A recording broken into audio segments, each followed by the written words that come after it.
돈 이야기하는 돈나들, 돈나들의 돈 이야기 시작하겠습니다. 언니 오늘 자기소개. 네, 안녕하세요. 선은선우보험의 선우미숙입니다. 안녕하세요. 파이닐 부동산의 조앤리입니다. 조이너스케어 대표 최은숙입니다. 안녕하세요.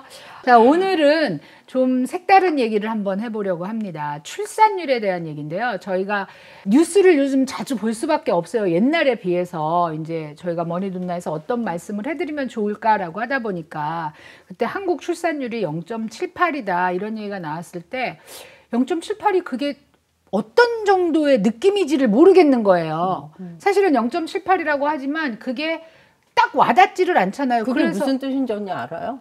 0.78이?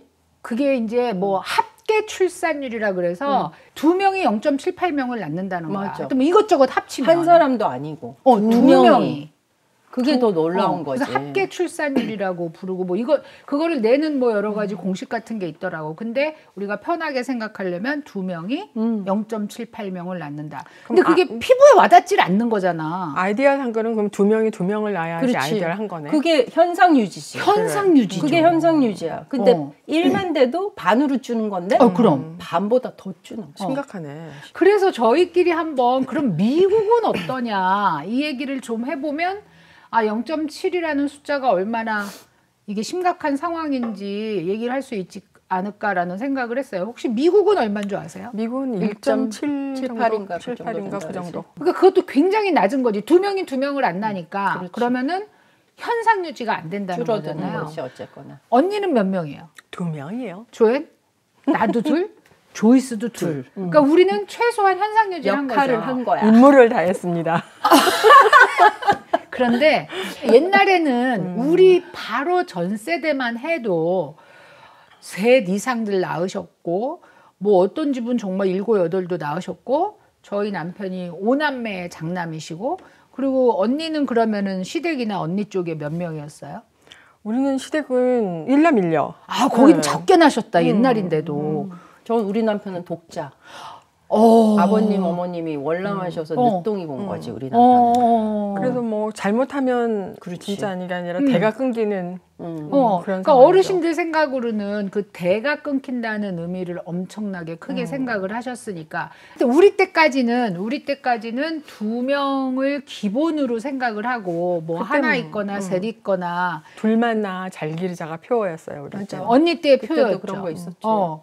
아니 우리는 이제 학교에서 표 만들기 대회 같은 거를 했잖아요. 그럼 6.25 표 만들고 뭐 쥐잡기 표 만들고 언니 안 했어요? 생각 안 나. 난 쥐는 처음 들어봐 언니. 불조심 뭐 이런 거 했지. 무주조자 공산당 반공 뭐 이런 거 표 만들기를 했기 때문에 우리한테는 그런 표나 포스터가 되게 이제 기억에 남죠. 둘만 낳아 잘 기르자. 뭐 또 하나는 한 집 건너 하나 낳자. 뭐 이런 농담도 사람들이 하고 그러고 나서 많이 낳자는 캠페인을 들어본 적이 있으세요? 없던 것 같아. 최근까지 없었지. 한 번도 없었어. 굉장히 오래전에 한 20년도 더 전에 저희 남편 친구 중에서 교육부에서 좀 높은 자리에 있던 분하고 식사를 하는데 그분이 그때 당시에 이런 얘기를 했어요. 10년만 지나면 대학이 많아진다. 너무 많아진다. 인구에 비해서. 그러니까 정책을 세울 때 10년, 20년 그 훨씬 앞을 보고 세운다고 얘기를 하면서 이제 뭐 대학이 이렇게 사람들이 대학을 가려고 노력하는데 대학의 숫자가 없다. 뭐 이런 대화가 있었나 봐요. 근데 그분이 지금보다 대학이 많아지면 곤란한 날이 온다. 이런 얘기를 했었어요. 사실 그런 일이 일어나고 있잖아요. 일어나고 있잖아요. 그 얘기는 뭐냐면 이미 인구에 대한 정책도 이게 훨씬 전에 세워졌어야 된다는 거죠. 이 기사들을 찾아봤더니 2006년도에 우리나라에 경고를 했대요. 세계 유명 석학이. 그 당시에 1.13이었대요. 그러면 17년 전이잖아요.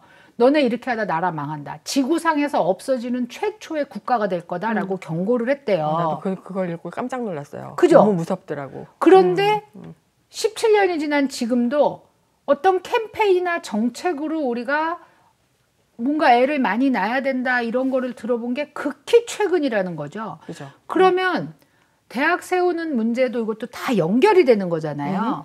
이미 20 몇 년 전에 교육부에 있던 분이 실제로 저희한테 얘기할 때 대학이 남아도는 날이 온다라고 얘기를 했다면 그분들은 정책을 세울 때 그때 되면 인구가 줄어든다라고 생각을 하고 있었다는 거예요. 그런데 0.7, 뭐 0.6 얘기를 할 때까지 아무것도 일어나지 않고 있다는 게 저는 믿어지질 않는 거죠. 그러니까 그걸 별로 심각하게 생각하지 않았다는 거죠. 아니 어떻게 안 심각하게 생각을 해? 정책을 세우는 사람들이. 그러니까 그게 저는 정말 이해가 안 되는데 그럼 미국은 어떻게 생각하느냐. 딸이 캘리포니아에 살아서 갔는데 누워있으면요 밖에 애들 떠드는 소리가 말도 못해요. 막 얼마나 애들이 뛰고 떠들고 학교 갔다 오면. 그래서 잠이 이렇게 들면서 여기가 한국인가? 왜냐면 한국에서 내가 애들 키울 때 옛날에 그때는 밖에서 애들 떠드는 소리가 많이 들렸어요. 그러니까 내가 꿈을 꾼다고 생각을 하는 거야. 막 떠드는 소리 들으면서 내가 한국에서 옛날에 들었던 소리인데 근데 그게 진짜더라고요. 동네에 집집마다 애가 둘셋씩 돼. 근데 우리 딸이 주위에 그 부부들이 곧또래나 그거보다 많대요, 나이가. 그리고 애들은 이제 뭐 킨더가든에서 왔다 갔다 하는 그렇지. 정도의 애들이 바글바글 한 거예요. 그래서 가만히 있어. 미국 애들은 왜 애를 이렇게 다 낳대? 출산율을 보면서 그 생각이 들어서 찾아보니까 2명은 안 된다는 거예요. 2명은. 그러면 미국은 애 키우기가 편한가요? 편하지 않죠. 너무 표정이 언니 막. 아니 왜냐면 나도 경험이 있어서 그러니까 우리는 첫째하고 둘째하고 10살 터울이 나는데 내가 그 아이를 안 낳는 사람들의 심정을 10분 이해할 수 있을 만한 이제 그런 경험이 있거든요. 그래서 미국도 맞벌이 안 하면 살기 힘들어요. 그죠? 거의 모든 가정이 맞벌이를 한다고 봐야 돼. 아이도 힘들고 엄마도 힘들고. 근데 미국은 출산 휴가라는 게 그렇게 보장돼 있지 않아요. 그러니까 뭐 이제 뭐 3개월, 6개월 이렇게 회사 재량으로 그냥 가는 거잖아요. 그러면 뭐 무보수로 해갖고 FMLA 해서 무보수로 갈 수는 있지만 월급을 받으면서 그렇게 오랫동안 출산 휴가를 갈 수도 없어요. 그러니까 나름대로 내가 이 직장이 아니어도 다른 소스에서 인컴을 만들 수 있는 다른 방법이 없나 하고 나 나름대로 플랜을 세웠어야 되죠. 그럼 아기는 어떻게 했어요? 낳자마자부터는 이제 베이비시터한테 보내긴 했는데 그렇지.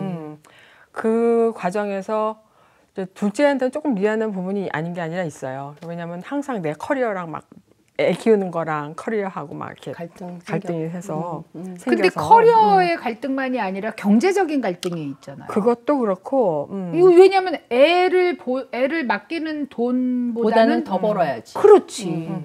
그때를 생각해 보면 애를 맡기는 것보다 그렇게 수입이 많았다고는 많지는 생각이 안 돼요. 그렇지만 미래가 있었지. 내가 이대로 계속해서 하면 어느 날인가는 좀 더 밝은 날이 올 거야라는 그런 희망도 있었고. 그러니까 지금이랑 크게 다르지 않은 거네요. 지금 젊은이들이랑. 비슷하죠. 그러면 요즘 그 맡기는 게 얼마인지를 물어봤어요. 어느 정도 하는지 아세요? 저도 물어봤는데 미국에서 이제 영아들, 그러니까 아주 어린 아이들은 주에 350불 이 정도 그러니까. 된다 그러더라고요. 그리고 그러니까 에이지마다 다른데 그리고 애프터 스쿨만 하는 애들은 뭐 100 몇 불 이렇게 되고 그러니까 350불이면 결코 그게 싸지 않죠. 거기다 2명이면은 그 그러니까. 거고. 그러니까 한 달에 1,000불에서 1,500불인데 2명이면은 당연히 더블이잖아요. 그래서 이제 내가 한 소리가 그럼 웬만큼 벌어가지고는 여자들이 일하는 것보다는 차라리 그냥 집에서 애 보는 게 낫겠네라고 경제적인 면에서 얘기를 했는데 그래도 맡겨요 라고 얘기하더라고요. 언니처럼 미래를 생각해서 그래도 맡겨요. 한국 같은 경우는 제가 아는 애한테 물어봤더니 얘가 계속해서 직장을 다니려면 개인 면담을 한대 중간에. 신혼부부인데 임신할 계획이 있냐.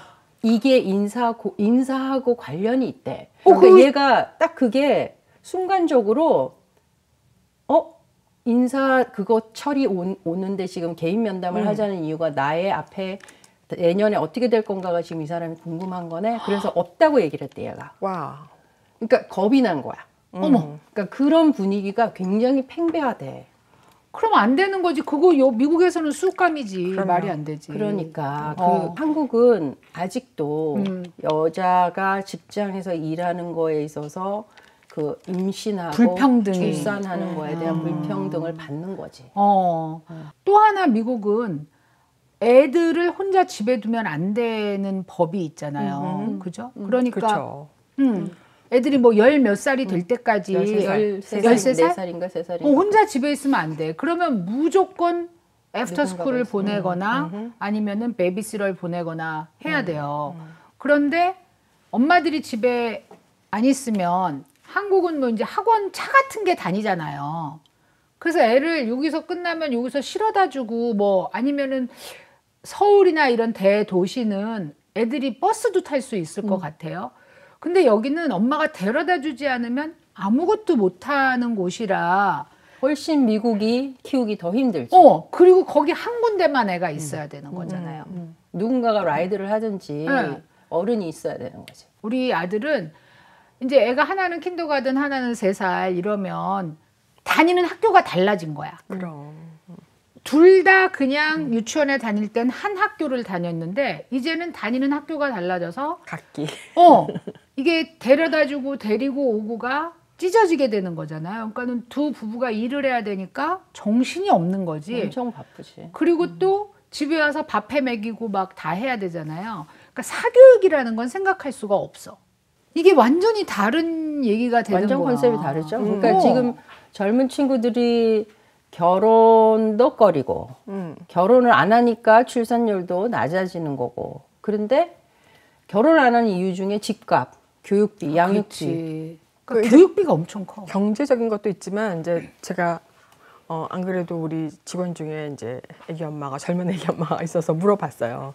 왜 그렇게 한국 사람들이 결혼을 꺼리고 뭐 사실 한국에서 있는 한국 사람들뿐만이 아니라 여기도 그 다르지 않을 것 같아요. 이제 그 코리안 커뮤니티에 있는 젊은 사람들 생각이 비슷하겠지. 왜 그렇게 비혼주의자가 많고 또 아기는 왜 안 낳으며 이제 이런 걸 물어봤는데 보통 보면 이제 커리어를 가진 사람들, 그러니까 열심히 공부해가지고 어느 시점까지 왔다 이거야. 근데 자기가 이제 결혼을 해서 특히 아이를 낳게 되면 어느 순간에 가서 이거를 포기를 해야 될 것 같은 생각이 너무 많이 드는 거예요. 아까워서. 그래서 내가 여기까지 어떻게 왔는데 이거를 포기를 하느냐? 과연 내가 포기를 할 만큼 이게 가치 있는 일인가를 할 때 우리는 옛날에 그게 훨씬 가치 있다고 생각을 했는데 얘네들은 가치 없다고 생각하는 거예요. 그리고 오히려 제가 굉장히 샤킹을 한 게 뭐냐면 아이가 옛날에는 아이들이 많으면 부자네, 딸 부자네, 아들 부자네 뭐 이랬잖아요. 부자, 그렇지. 그치? 근데 요새는 아이들이 부채란 말이야. 돈이야, 돈. 그게 얼마나 슬픈 얘기예요. 그 지금 언니 얘기는 옛날에는 자식이 재산이었는데 지금은 자식이 부채다.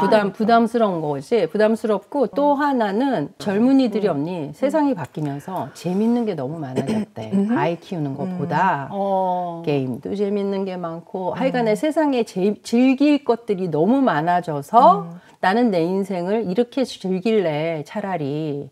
그래서 결혼도 안 하고 여행 다니면서 버는 족족이 사고 쓰고 근데 그렇다 식의. 그래서 0.7까지 떨어진 데는 우리나라밖에 그러니까 대한민국밖에 없는 거고 미국은 이 미치기는 해도 어쨌든 대한민국보다는 2배 이상의 숫자를 갖고 있고 내가 지금 얘기한 것처럼 내가 캘리포니아 갔을 때 애들이 왜 이렇게 많아 이런 느낌이 들었다 그랬잖아.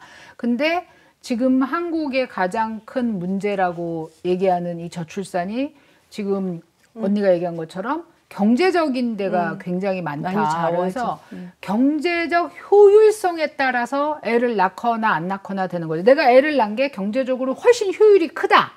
이러면 애를 낳을 텐데 안 그러는 거지. 시대가 좀 변해서 그 옛날에 이제 그런 말들이 많았잖아요. 그러니까 결혼은 뭐 해도 안 해도 해도 후회. 안 해도 후회하고 해도 후회 안 해도 해도 후회 안 해도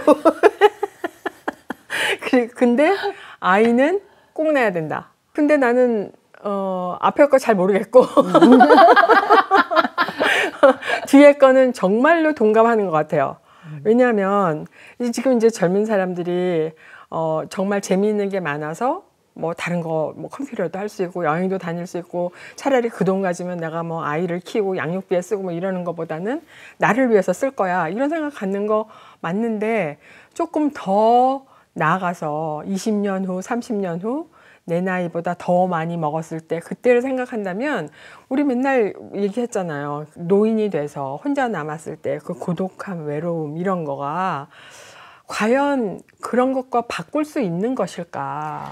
근데 한편으로는 자식은 속을 새기고 자식은 등을 돌리고 내가 나이가 들었을 때도 원수지간이 될 수가 있다고 생각하는데 반려견이나 반려묘가 있으면 걔네들은 나한테 등을 안 돌리니까 1000만 명이야. 1000만 마리. 그지 대한민국. 그래서 젊은 사람들의 생각은 자식은 사춘기 겪을 때 골치 아파 저것도 장가 보낼 때 중이병 돈 있으면 들어 또 나중에 집 물려달라고 속새겨 그러니까 즐거운 마음도 있지만 이게 이제 그런 게 있다면 뭐 그럴 수도 있는 거지 다 그렇진 않지. 아니지. 근데 그렇지. 반려견 반려묘는 절대 그런 일이 없다는 거지. 반려견이 아프면 쑥 끓여다 줘? 언니 자식이 아프면 습 끓여다 줘. 언니 자식은 해주는 거지. 언니 햄베스비라도 사다 줘. 그렇지. 그러니까 언니 자식이니까 그러는 거지. 사실 모든 자녀들이 다 그렇진 않다는 거죠. 그리고 자식이 반려견이 허그해줘? 아니 허그를 내가 하지. 하지. 내가. 아니 그러니까 그렇게 생각의 차이가 그러니까. 있다는 거죠. 그건 그래서 맞아요. 뭐가 얼마나 더 행복한가에 대한 가치는 굉장히 다른데 다르겠는데. 근데 지금은 그 기준점이 경제적인 효율이 어디가 높으냐 그렇지. 그렇게 됐다는 거잖아요. 그래서 슬픈 일이죠. 여러 뭐 세계적인 석학들이 그걸 분석을 할 때 특별히 갑자기 경제 성장을 한 아시아권의 나라들이 출산율이 엄청나게 떨어진다. 그런 얘기를 하더라고요. 왜냐하면 하나 나서 전폭적인 지지를 해서 얘를 돈 많이 버는 사람으로 키우는 게 더 중요하다는 거예요. 여럿을 낳아서 고만고만하게 사는 것보다는 하나한테 집중해서 교육비 왕창 들이고 가외 왕창 시켜서 얘를 돈 많이 버는 애로 키우는 게 경제적으로 효율성이 높다. 실제로 그렇게 석학들이 조사를 했어요. 어떻게 할 때 제일 사람이 행복할 수 있는가에 대한 그런 그 정의를 다시 생각을 해야 될 것 같아요. 그래서 그것도 조사를 했더라고요. 거기 조사한 한 20개의 나라가 있으면 대부분 행복하다라는 거에 기준이 가족이래요. 가족. Only Korea. 돈이래요. well-being. 그러니까는 경제적으로 잘 사는. material. material well-being. well-being. 그지? 돈이 있어야 가족을 행복하게 만들 수가 있기 때문에 돈이다. 그러니까 깊이 파고들어 보면 가족이더라고요. 그런데 전제 조건이 돈이에요. 그래서 그런 걸 사실 한국이 너무나 이게 급격하게 이 출산율이 내려가니까 세계적인 관심을 받고 세계적인 석학들이 막 거기에 붙어서 한국은 연구를 왜 하고 그럴까? 경고를 하고 머리 젖뜯고 이런 쥐어 연구도 뜯더라고. 조엔 교수님 쥐어 뜯더라고. 그러는 상황에서 이 사람들이 이제 왜 그럴까를 연구를 많이 할 거 아니에요. 왜냐하면 그치. 이게 어떤 지표가 될 수 있잖아요. 그럼, 그렇게 하면 한국인의 대부분이 집을 사고 경제적으로 안정이 되면 자식을 낳겠다 그런다는 거예요. 근데 한국이 또 집값이 오죽 비싸요. 너무해. 그러니까 그 집을 사고 애를 낳겠다라는 게 순서가 바뀐 거잖아요. 그럼 미국은 어떨 것 같으세요? 미국은 렌트사라도 애는 낳지. 근데 미국도 인종에 따라서 엄청난 차이가 있는 거예요. 백인은 떨어져. 흑인하고 라틴계는 높아. No problem. 근데 여기서 재미있는 조사의 결과가 있었어요. 뭐냐면 한국은 집값이 올라가면 출산율이 떨어져요. 미국은 반대야. 집값이 올라가면 출산율이 올라가. 희한하지 않아요? 왜 그럴까? 미국은 늦게 낳는 사람들이 많대요. 애를. 그러다 보니까 30대 되면 그리고 이제 론을 해서 집 사는 게 되게 자유로워서 사실 결혼한 부부가 30대 초반이면 조그만 집이라도 집을 갖고 있잖아요. 그러면 집값이 오르면 내 재산이 올랐다. 액거리가 쌓였다. 그래서 하나 더 날래. 이렇게 되는 말 된다. 근데 한국은 30대 초반 중반에 집을 살 수가 없어. 너무 비싸서. 빚을 그렇게까지 낼 수가 없어. 그러니까 좋은 부모를 원하는 만나지 집이겠지. 않는 한은. 그렇지. 한국에 있는 젊은이들을 몽땅 미국으로 데려올 순 없나? 그러니까 집값이 오르면 아직도 갈 길이 머니까 애를 안 낳는 거지. 그래. 이게 조사가 되게 웃겨요. 대신에 렌트비가 또 미국이 오르잖아요. 그러면 20대들이 애를 안 낳는데요. 20대들은 렌트를 많이 사니까. 그렇지. 렌트비가 버거운 거지. 근데 분명한 건 30대는 집값이 오르면 이게 확 달라진다는 거예요. 그래서 결국은 뭐냐 하면 돈과 출산율은 세놓을 수가 없다. 있어. 이 사회적인 장치가 미국이 사실 그다지 좋지 않아요. 애 키우는 환경으로. 지금 우리 애가 이제 그 애프터스쿨을 맡기거든요. 그 뭐 킨더가든이냐 1학년이냐 몇 시에 찾아가냐에 따라서 다른데 5시 55분에 찾아가는 게 한 달에 한 600-700불 하더라고요. 그러면 엄마든 아빠든 5시 55분에 누군가는 퇴근을 해야 돼요. 그럼요. 미국 시스템도 한국하고 그다지 다를 게 없는데 미국은 애를 낳잖아요. 그럼 뭐가 다른 거야? 근데 다른 거는 있긴 있을 거예요. 그러니까 이제 저출산을 극복한 나라들을 이렇게 조사를 해보는 과정에서 스웨덴 얘기가 나오더라고요. 근데 이제 쭉 뭐 다른 거는 뭐 이렇게 해서 극복했다. 결국은 복지를 이렇게 좋게 만들면 이에 따라서 뭐 집값이나 이런 것도 좀 뭐 상사가 되고 뭐 이래서 조금 높일 수가 있는데 가장 내가 이렇게 거기에 뭔가 이렇게 탁 스트라이크 하는 게 뭐였냐면 스웨덴 사람들은 뭐 남들이 뭐 어쩌다 그래서 엄청나게 부러워하거나 내가 저 사람보다 비교하는 것에 대해서 별로 상관 안 하고 그리고 굉장히 평등하고 그리고 남을 대하는 거나 또 내가 이렇게 대우를 받는 거나 그런 것에 대해서 남을 그렇게 의식 안 하는 것으로 나와 있더라고요. 그러니까 그런 걸 생각하면 어느 정도 그게 영향이 있을 것 같다라는 생각이 들더라고요. 나는 저기에 그게 있다고 봐. 그 다른 나라 사람은 뭘 생각할 때 가장 행복한가? 가족이라고 했잖아. 근데 우리나라는 가족인데 돈이 바탕이 돼야 돼. 그지? 근데 이제 우리가 자라온 과정을 생각해 보는 거야. 지금 이 젊은 아이들이 왜 특히 여자애들이 결혼을 안 하려고 하는 빈도가 훨씬 더 많고 안 하려고 한대, 여자애들이. 그 이유가 그럼 뭘까? 결혼을 안 하고 애를 안 낳으려고 한다는 것 자체가 뭔가 행복하지 않았다는 생각이 들어, 나는. 자기가 자랄 때? 자기가 자랄 때 자라온 과정에 있어서 아이로서 성장 과정에서 걔가 정말 해피하고 가족의 의미라든지 따뜻함 같은 게 느껴졌고 나는 꼭 이거를 어른이 됐을 때 할 거야. 나도 이런 기쁨을 내가 받았던 것처럼 아이한테 주겠어.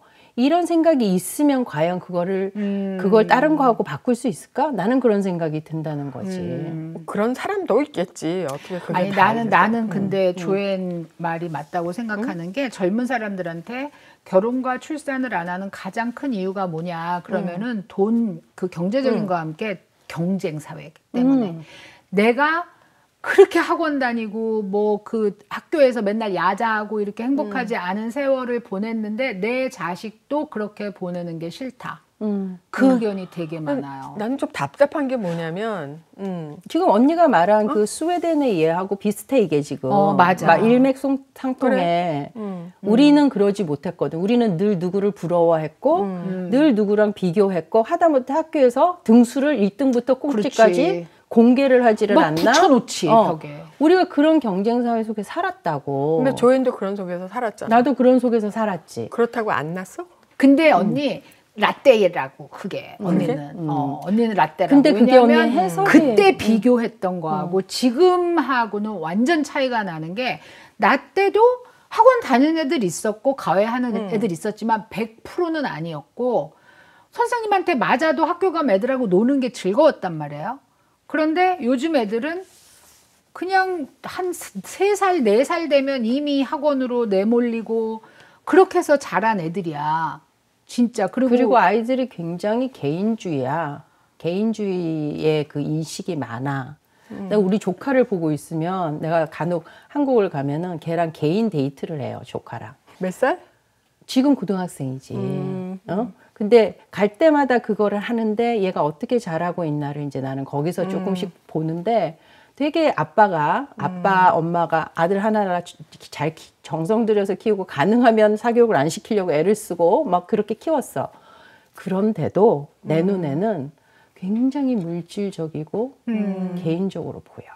근데 대한민국에 서울에 사는 사람만 있는 거 아니잖아요. 지방에 사는 사람 지방에 젊은 사람 마찬가지야? 없고 또 하나는 애 울는 소리를 듣기가 어렵대잖아. 지방은 지금 다 서울로 가서.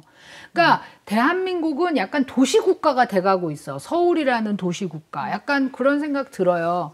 그리고 지금 얘기할 때 이제 뭐 개인주의 뭐 이런 얘기 했잖아. 애들이.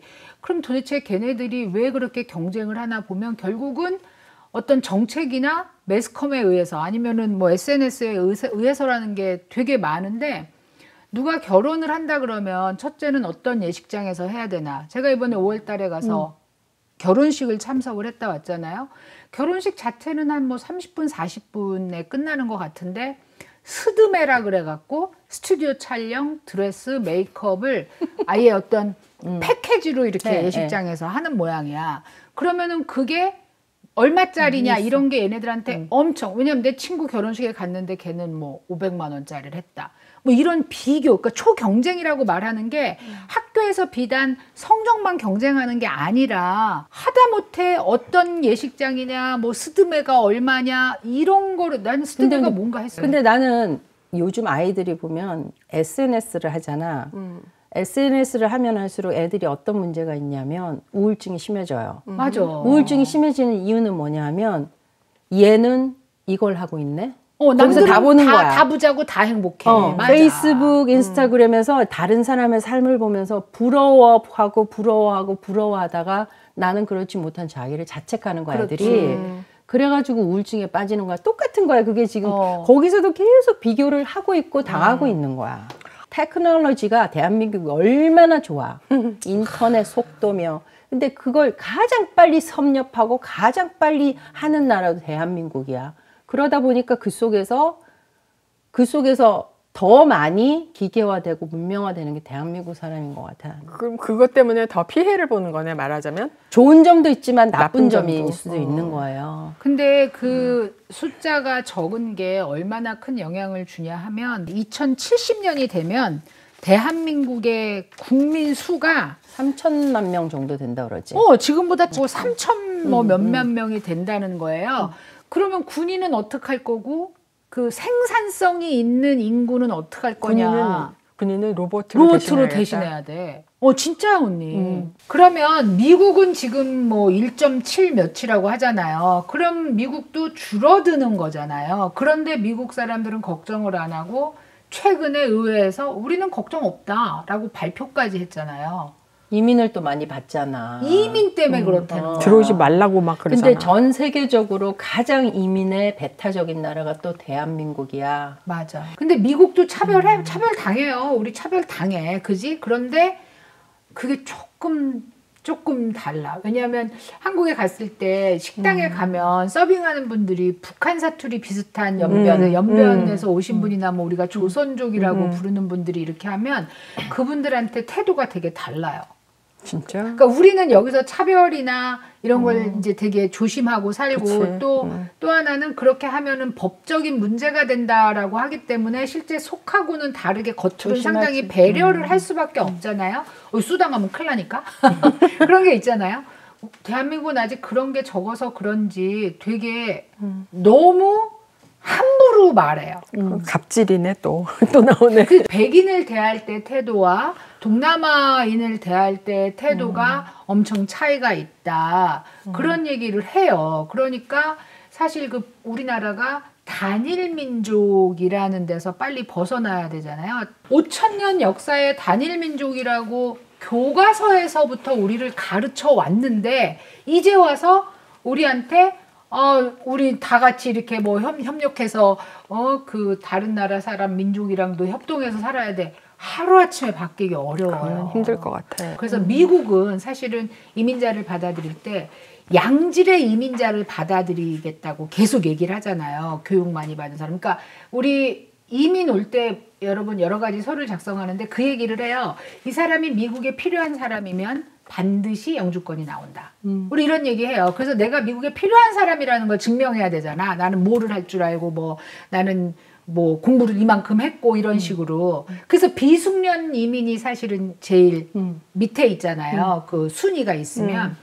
그러니까 경쟁을 한다는 얘기야. 전 세계가 사실 출산율이 떨어지고 있어. 이렇게 극단적으로 떨어지는 대한민국도 있지만 대부분은 떨어지고 조금씩은. 있어. 그치?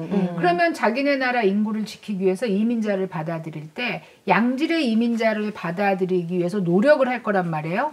그렇다면 거기에서 경쟁력이 떨어지는 게 되는 거야. 지금. 왜냐하면 그렇죠. 정부뿐만 아니라 사람들 인식 자체가 그걸 무슨 법안으로 만들기가 너무 힘들다는 거지. 사람들 인식 자체가 웰컴하는 문화가 아니라 그렇지. 안 돼, 그건 안 돼. 우린 그렇게 할 수는 없지. 그거는 근데 굉장히 뿌리가 깊을 거예요. 뿌리가 그럼요. 깊지. 그럼 뿌리가 아니 너무 교과서에서도 얘기를 했는데. 어. 그리고 또 하나가 그 이제 제가 한국 그 드라마나 뭐 이렇게 쇼 볼 때 고딩 엄빠인가? 뭐 이런 프로그램이 있어요. 그게 뭐냐면 고등학생인데 아기를 낳은 사람들이 나와서 얘기하고 뭐 이제 상담하고 이러는 프로그램이에요. 근데 거기서 대부분은 난리가 나겠죠. 그렇지. 더 황당한 건 아빠는 없어. 엄마만 있어. 17살이고 18살인데 당연히 아빠가 있으니까 애를 낳잖아요. 근데 책임 안 지는 아빠들이 대부분이야. 그래서 혼자 키워야 되는 거예요. 이 엄마들이 학교를 다니면서. 그러니까 학교를 중퇴할 확률이 되게 높잖아요. 이게 제가 미국에 와서 제일 놀랬던 것 중에 하나가 고등학교 안에 애기들 놀이터가 있는 거예요. 그거 보셨어요? 보지는 않았지만 들었어요. 나는 들어는 봤죠. 봤어. 고등학교 안에 애기 놀이터가 있고 애기 놀이방이 있어요. 그래서 애들이 만약에 고등학생인데 아기를 낳았을 때 학교를 중퇴하지 않아도 되는 시스템을 만들어 놓은 아예 거예요. 양성화를 엄마가 시킨 공부하는 거구나. 동안 애를 봐주는 애를 봐줘. 그리고 그 애를 봐주는 애들도 이제 그 학생들 중에서 왜 자기가 나중에 유치원 그 가겠다 이런 애들이 에듀케이션 실습 겸 전공하는 거기서 봐주는 거야. 등교할 때 애를 안고 등교하고 밖에서 이제 내가 우리 애들 기다리느라고 차에 이렇게 앉아 있으면 놀이터를 이렇게 나오면서 애를 여기다 옆에다가 이렇게 공처럼 끼고 나오는 거예요. 근데 엄마 혼자 나오는 경우도 있지만 부부가 그 학교에 부부가 있는 거야. 그래갖고 애를 데리고 나와요. 그 다음에 심지어 졸업식 전에 이제 언어 나잇 같은 걸 하잖아요. 그러면 이제 막 나와서 얘기를 하는데 어떤 여자의 순서가 됐는데 선생님이 이제 얘는 뭐 이렇게 해서 뭐 뭐를 공부를 잘했고 뭐를 잘해서 뭐 어디 대학을 갑니다. 아니면 뭐 어느 회사를 갑니다. 이렇게 발표를 하거든요. 걔가 이렇게 올라오는데 거기서 애가 둘인데도 뭘 했고 이렇게 발표를 하는 거예요. 자랑스러워하지. 박수 막 치고.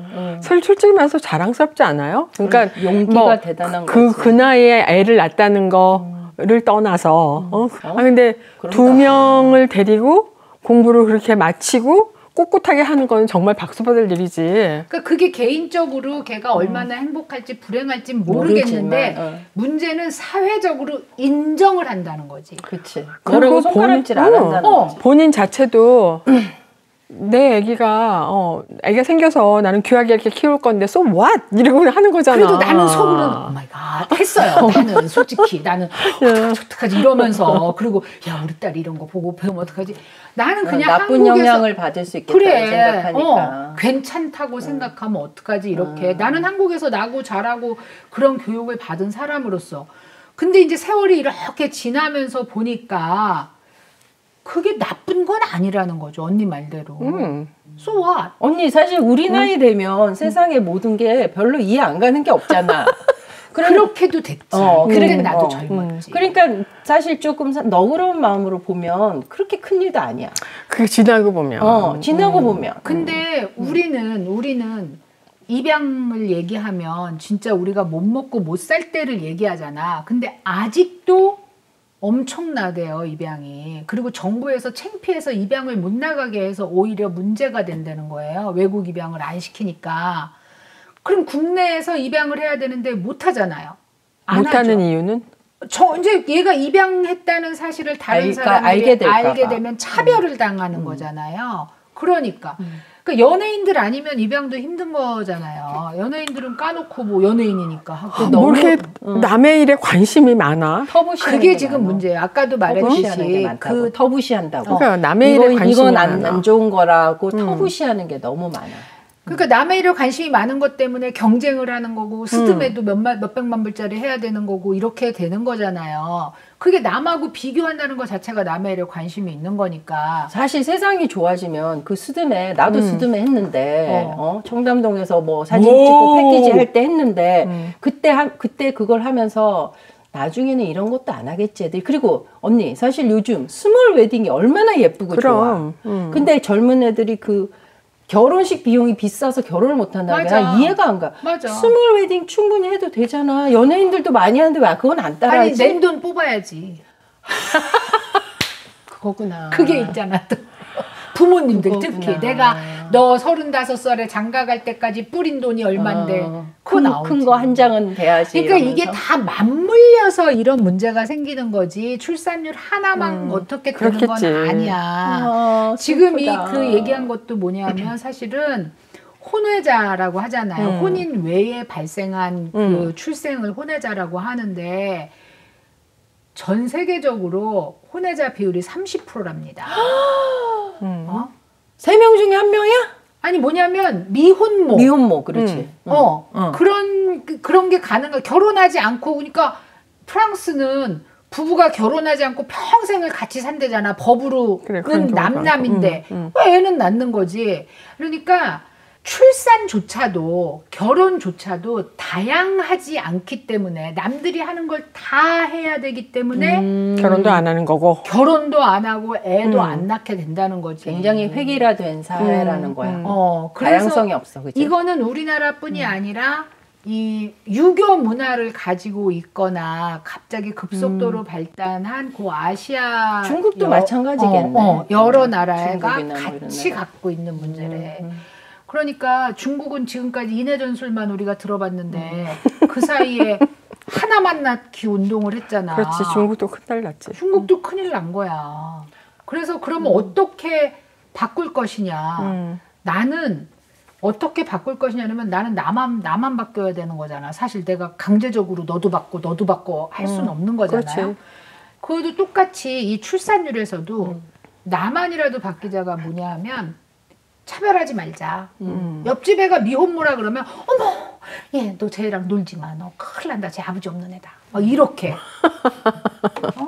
옛날에 후레 자식이 욕인데 그게 뜻이 아버지 없는 자식이잖아. 그게 사람이 있잖아요. 그 어떤 사람에 대해서 사람이 아니어도 그래. 뭐에 대해서 잘 모르면 일단은 그 공포심 같은 게 있는 것 같아.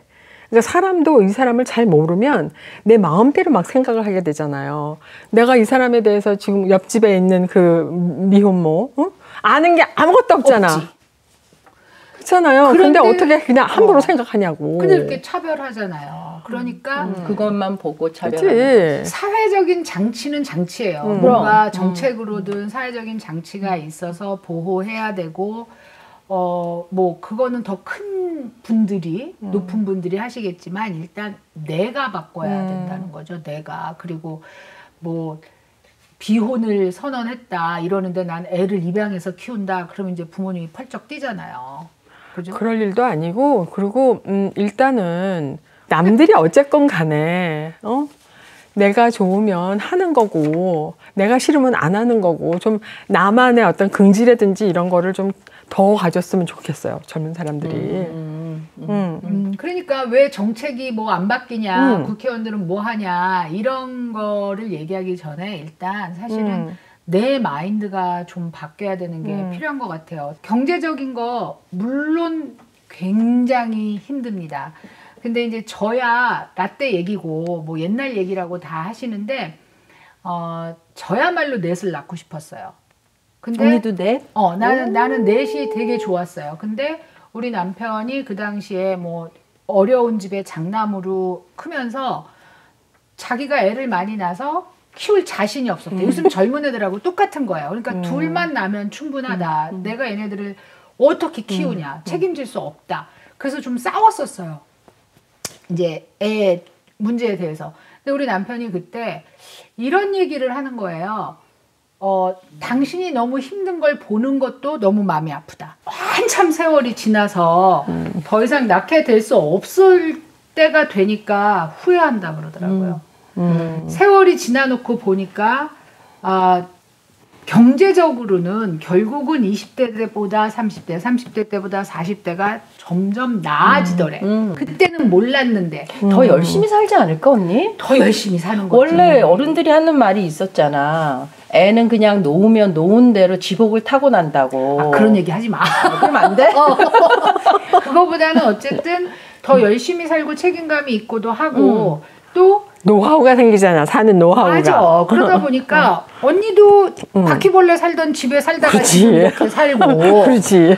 옷도 물려받고 그러면 되지, 애들도. 그렇지. 출발은 뭐 그냥 11평짜리 아파트일 수 있지만 50대가 되면 그래도 그때보다는 좀 나아진 삶이 되는 것 같아요. 지금 젊은 사람들은 그런 날이 오지 않을 거다라고 생각을 하지만 세월이 지난 다음에 보니까 왜냐면 우리도 그때는 그런 날이 오지 않을 줄 알았던 거죠. 그래서 그때는 이제 2명이 끝이다 뭐 이랬는데 지금 70이 다 돼서 그때 마누라 말을 들었을 걸 그런 얘기를 한다는 거죠. 그래서 사실 제일 중요한 건 내가 어떻게 생각하느냐 그거에 있지 않나 그런 생각하면서 저희가 뭐 출산율에 대해서 암만 떠들어봐야 뭐 0.7이 0.8이 될 거라고 생각하지 않지만 같이 걱정하는 마음에서 오늘 방송했습니다.